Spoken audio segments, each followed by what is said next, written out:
Here we have um, Lesson 2, Responses to Altered Perfusion, yung diagnostic examinations. So, yung ECG or electrocardiogram, non-invasive siya na test na nagre-record ng electrical activity ng heart natin. So, nire-record niya yung cardiac rhythm, myocardial infarction, kung may ischemia ba, kung meron bang electrolyte and acid-base imbalance, yung chamber enlargement, nakikita din dito, bundle branch blocks, and meron tayong portable recorder or Holter monitor na nagko-continuously read ng ECG natin for 24 hours. So, parang ninonote lang yung presence ng symptoms or any unusual activities. So, yung ECG, meron siyang 3 types. Yung una is yung 12-lead ECG, which is pinaka-common. Yung 15-lead ECG naman, meron siyang 3 additional chest leads. And, nilalagay yun sa right precordial chest. So, useful to for detecting right ventricular infarction. Yung 18-lead naman is nag-a-add pa ng 3 posterior leads sa 15-lead ECG. And very useful to for early detection ng myocardial ischemia and injury. Yung 12-lead ECG, meron siyang 4 limb leads, isa sa left, sa right wrist, isa sa left and right foot, and meron siyang 8 or V1 to V6 precordial leads.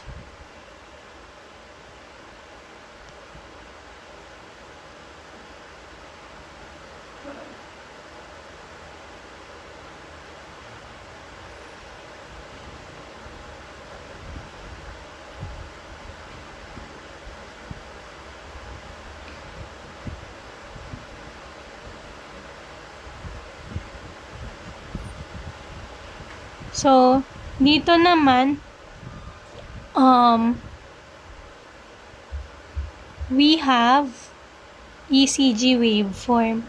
So, ang P wave, siya yung nagre-represent daw ng electrical impulse na nagsa-start sa sinus node and nag-i-spread sa atria.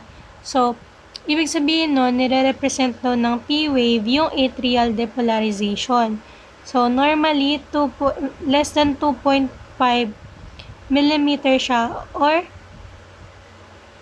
and dapat less than 0.11 seconds lang siya.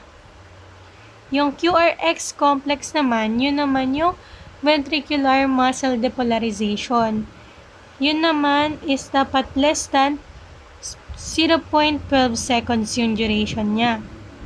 Yung T-wave naman, siya naman yung nagre-represent ng ventricular repolarization. Same direction siya ng QRS. Yung U-wave naman is, siya naman yung nagre-represent ng Purkinje fibers repolarization. So, normally, mas maliit siya kumpara sa P-wave. Ito naman yung P to R interval. Nire-represent naman nito yung AV conduction time and dapat 0.12 to 0.20 seconds lang siya. Ito naman yung QRS complex. Ni-indicate na ito yung ventricular depolarization and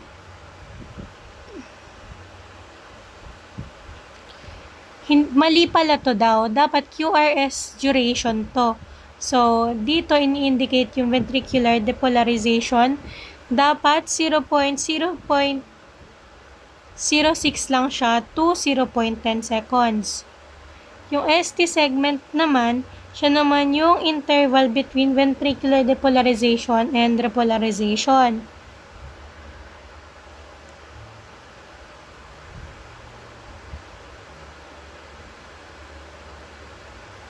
So, para madali nating matandaan,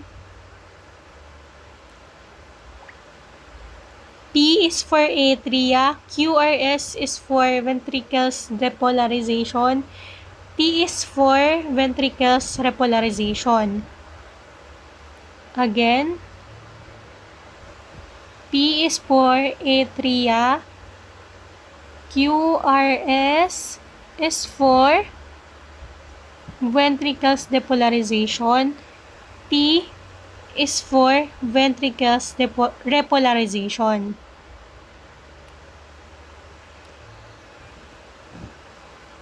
So, we have naman dito yung echocardiography.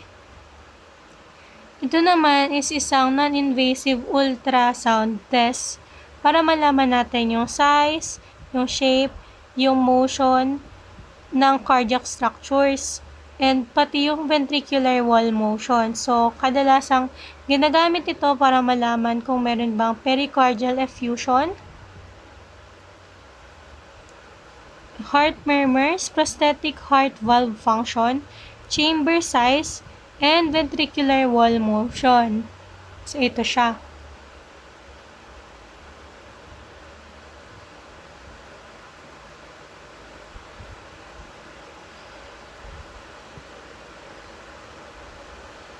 So, here naman, we have the cardiac catheterization.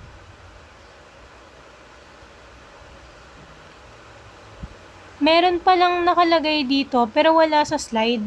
Sabihin ko na lang din. Yung fluoroscopy, baka kasi nasa dulo pa siya. Yung fluoroscopy, type siya ng medical imaging na nagpo-produce ng continuous x-ray sa monitor. So, para siyang x-ray movie. Important, yung catheterization, yung cardiac catheterization, guided siya ng fluoroscopy. So, yung cardiac catheterization, isa siyang invasive diagnostic procedure kung saan gumagamit tayo ng radio-opaque arterial and venous catheters. Ini-introduce yon sa selected blood vessels ng right or left side of the heart. So, ayun nga, inulit lang na yung catheter advancement is guided siya ng fluoroscopy.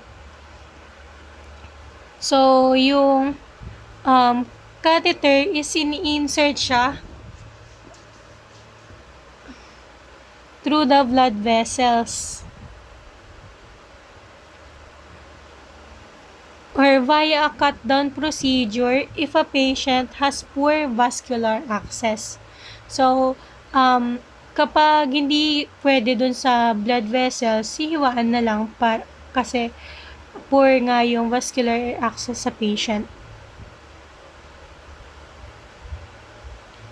So, here, yung right-sided catheterization, nag-i-start sa antecubital vein, papuntang vena cava, to right atrium, to right ventricle, to pulmonary artery. So, parang ang punto nila dito is kaya siya nagsustop sa pulmonary artery para malaman yung pressure ng lungs, pulmonary pressure. Yung left-sided catheterization naman is nagsustart sa brachial or femoral artery, papuntang aorta to the left ventricle. So, ito is nag-i-indicate siya ng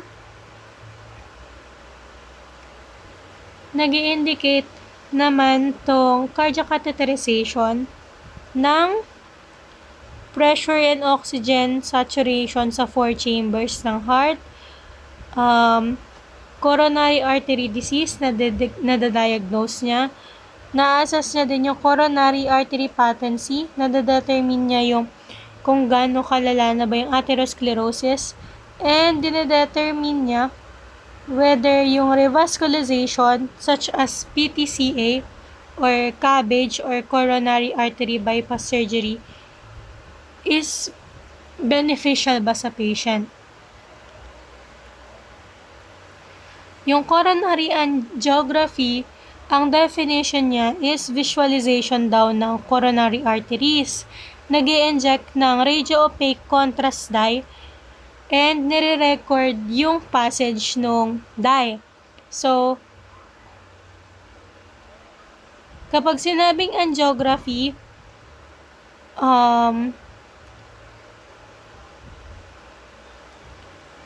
yung angiography, gumagamit siya ng cineangiograms.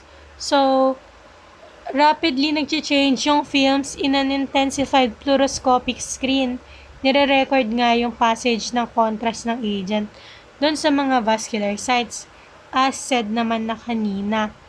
Nulit ko lang. So,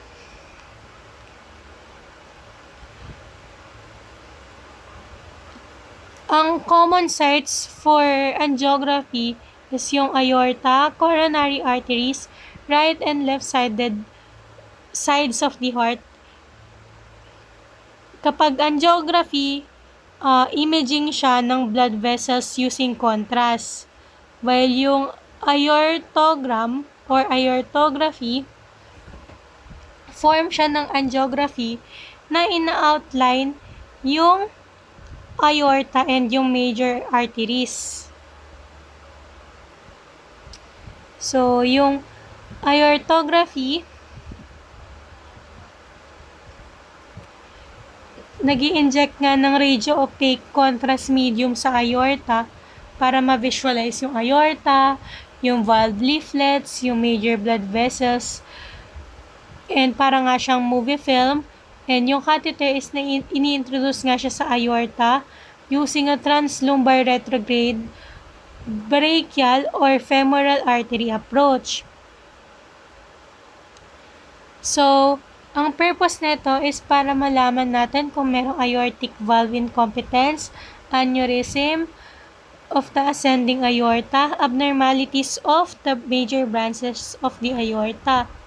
So, here we have coronary arteriography. So, ito, ini-evaluate niya yung coronary arteries and yung degree ng atherosclerosis. So, yung catheter is ini-introduce sa right or left brachial femoral artery and pinapapass through siya sa ascending aorta and hanggang sa makarating sa appropriate coronary artery. So, yung coronary arteriography is ina-evaluate niya nga yung degree ng atherosclerosis and nag-guide to sa atin para malaman kung ano ba yung tamang treatment sa pasyente. So, ginagamit din to para mag-study ng mga congenital anomalies sa coronary arteries. So, we have the nursing care. So, pre-test or bago yung procedure, dapat tayong mag-confirm ng consent and na dapat may pirma na yon. So, mag-a-ask tayo about allergies, especially iodine or contrast dye. Allergies sa mga gamot na antihistamine and methylprednisolone or solomedrol.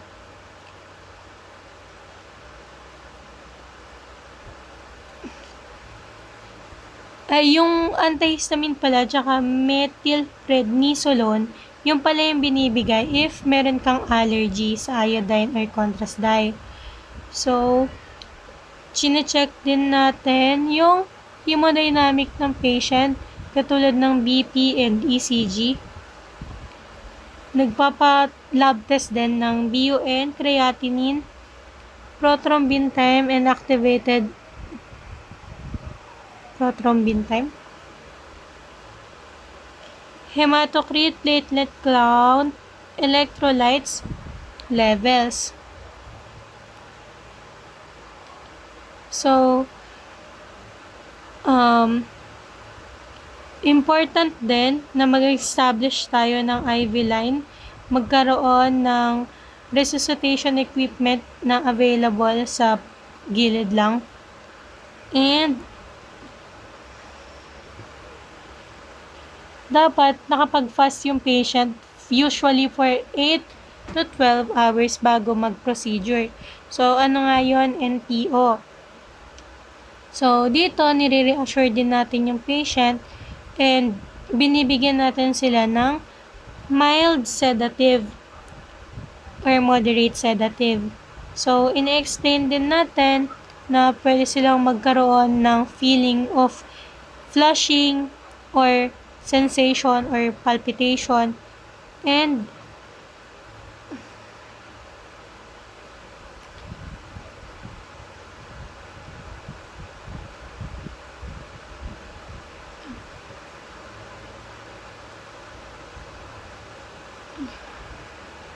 inaas natin yung patient na mag-cough and mag-breathe deeply, especially after ng injection ng contrast agent. So, yung injection ng contrast agent is either nasa either side of the heart is nagpo-produce nga siya ng flush feeling. So, kapag ganon, yung patient is parang naiihi siya or meron siyang feeling na need niya mag-void. So, explain lang natin na nawawala naman yung feeling na yun after 1 minute or less than 1 minute.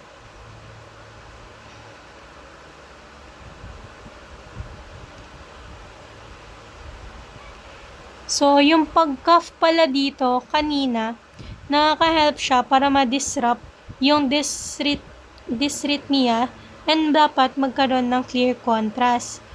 Yung pag-deep breathing and pag-hold ng breath, nabababa niya kasi yung diaphragm kaya nagkakaroon ng better visualization sa heart structures. So, after the procedure, minomonitor natin yung catheter site kasi prone siya sa bleeding or sa hematoma. Ina-assess din natin yung pulses, peripheral pulses ng pasyente na kadalasan sa dorsalis pedis, posterior, tibial pulses, the lower extremity, and radial pulses naman sa upper extremity. So, i-assess natin yun every 15 minutes for 1 hour and then 1 to 2 hours hanggang maging stable. So, important na ma-evaluate natin yung color, temperature, pain, numbness, and tingling ng pasyente. And kung meron, dahil pwede iyong sign ng arterial insufficiency. So, minomonitor din natin sila for dysrhythmias. If yung procedure na pinerform is gumamit ng femoral artery, dapat naka-bed rest yung patient ng 2 to 6 hours. And dapat, yung affected leg is straight dapat siya. And ina-elevate natin yung head ng 30 degrees. So, ina-encourage natin yung fluids para ma-increase yung urinary output and ma-flush out yung dye. Ina-assess din natin yung patient when going out of bed para hindi sila makaramdam ng orthostatic hypotension. Ay dahil pwede sila makaramdam ng ganon. So, yung hemodynamic monitoring, minomonitor yung hemodynamic monitoring, we have direct pressure monitoring systems. Yung common forms ng hemodynamic monitoring is central venous pressure or CVP, pulmonary artery pressure or PAP, intra-arterial BP monitoring. So, yung central venous pressure is the pressure in the vena cava of the right atrium. So, ginagamit siya para ma-assess yung right ventricular function and nakakapag-assess din siya ng venous return. So, yung CVCP is na-estimate niyo yung right ventricular filling pressure or preload.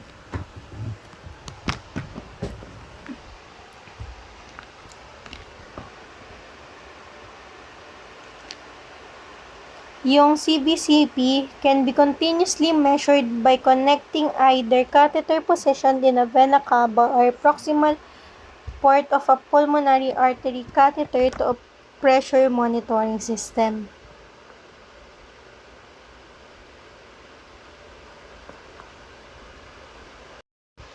So, yung pressure daw sa right atrium and sa right ventricle is equal sa dulo ng diastole. Kadalasang 0 to 8 mmHg siya. Yung CBP is an indirect method para malaman natin yung right ventricular filling pressure. So, this makes CBP as a useful hemodynamic parameter para ma-observe natin and ma-manage natin yung unstable patient's fluid volume status. So, yung kapag tumaas yung pressure ng CBP, ibig sabihin daw, merong hypervolemia or condition na katulad ng heart failure. Kapag may ganon, nagde-decrease yung myocardial contractility. Kapag decrease naman yung CBP, ibig sabihin, merong reduced right ventricular preload. So, cause naman yun ng hypovolemia.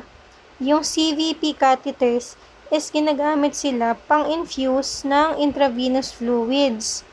Nag-a-administer tayo ng intravenous medications and nagdodraw ng blood in addition dun sa monitoring pressure. So, bago tayo mag-insert ng CVP catheter, yung site is sinishave and kini-clean siya with antiseptic solution. So, gumagamit tayo ng local anesthesia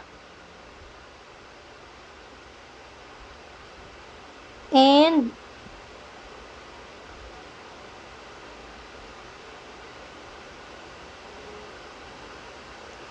yung physician, nagtitread siya ng single lumen or a multi-lumen catheter sa external jugular, antejugular or antecubital or femoral vein papunta sa vena cava just above or within right atrium.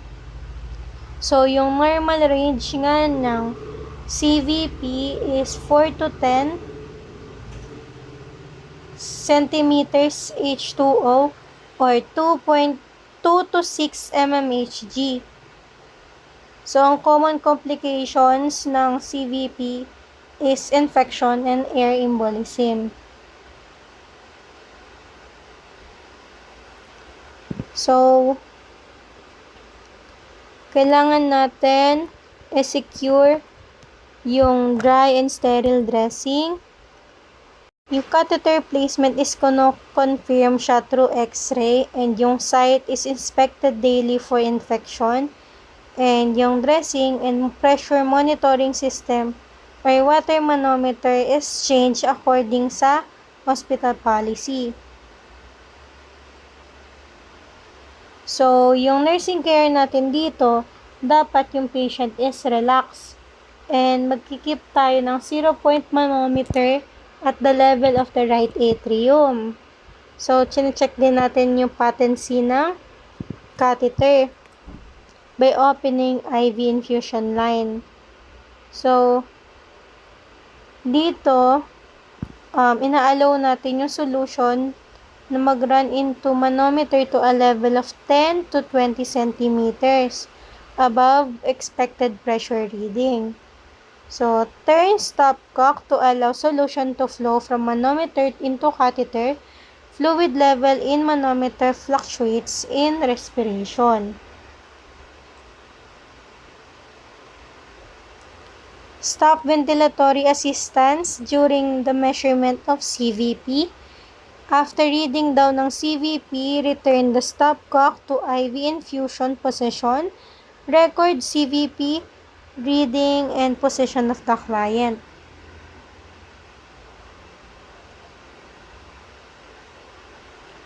So, yung pulmonary artery pressure naman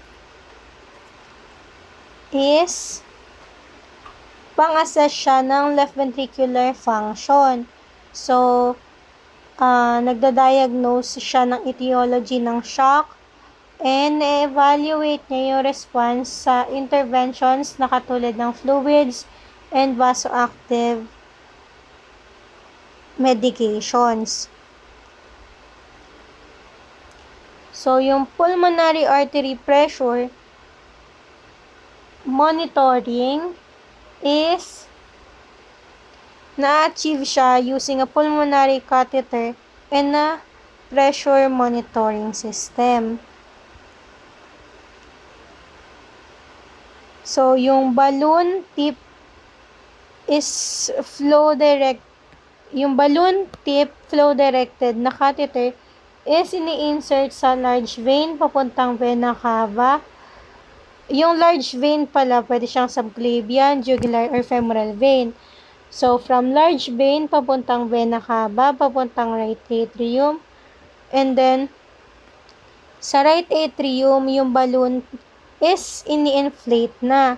And yung catheter is rapidly na siya mag-flow through the blood papuntang tricuspid valve, papuntang right ventricle, papuntang pulmonic valve, and pulmonary artery. So, kapag na-reach na ng patient yung pulmonary artery, yung balloon is dinedeflate na siya, and yung catheter is sinusecure with sutures.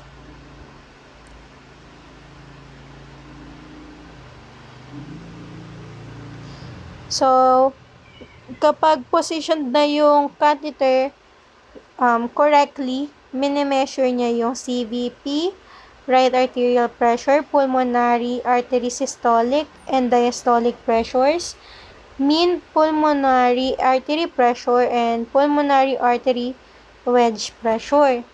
So, yung normal pulmonary artery pressure is 18 to 25 mmHg. Yung mean pressure naman is 15 mmHg. Yung catheter site care is essential sa pulmonary artery pressure, katulad lang din sa CVP catheter. So, ang complications na kadalasang nangyayari sa pulmonary artery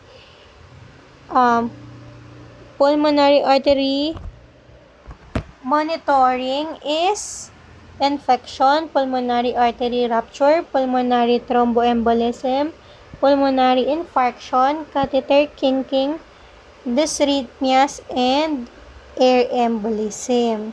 So, yung intra-atrial blood pressure monitoring naman, yung purpose niya naman is direct and continuous BP measurements siya, lalong-lalo na sa mga critically ill patient and mga patient na merong severe hypertension and severe hypotension.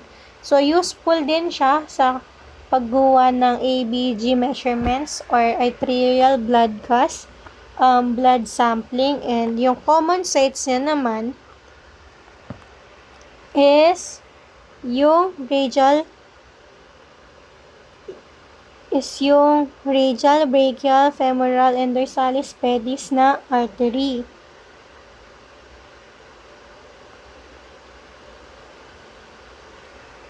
So,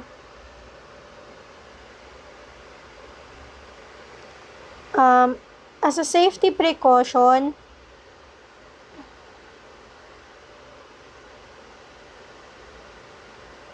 mali. Kapag nasa arterial site na yung kapag nakapili na daw ng arterial site na collateral circulation sa area must be confirmed daw bago daw tayo maglagay ng catheter. So, safety precaution yun para ma-prevent yung pag-compromise ng arterial perfusion sa area na distal to the arterial catheter insertion site. So, if no collateral circulation exists and the cannulated artery become occluded, ischemia, and infarction of the area distal to that artery could occur.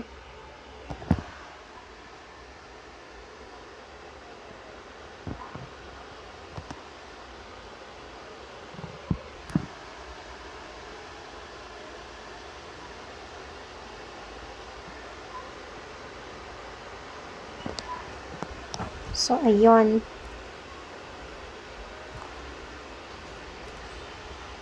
Yung Allen test, siya naman yung Allen test, yung nurse daw compresses the radial and ulnar arteries simultaneously. Tinatanong daw yung patient na mag-make a fist causing the hand to blanch.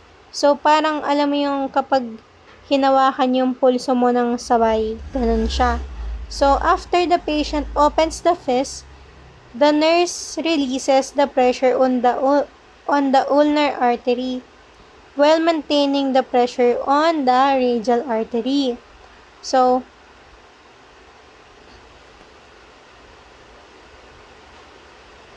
yung radial mo na pulse is yung malapit sa thumb, and yung sa hinliliit mo, nandun yung sa may ulnar. So, kapag press yan both, yun yung sa may Allen test. Pipress nila yun both, and then i-close mo daw yung hand mo, or mag-make ka ng fist.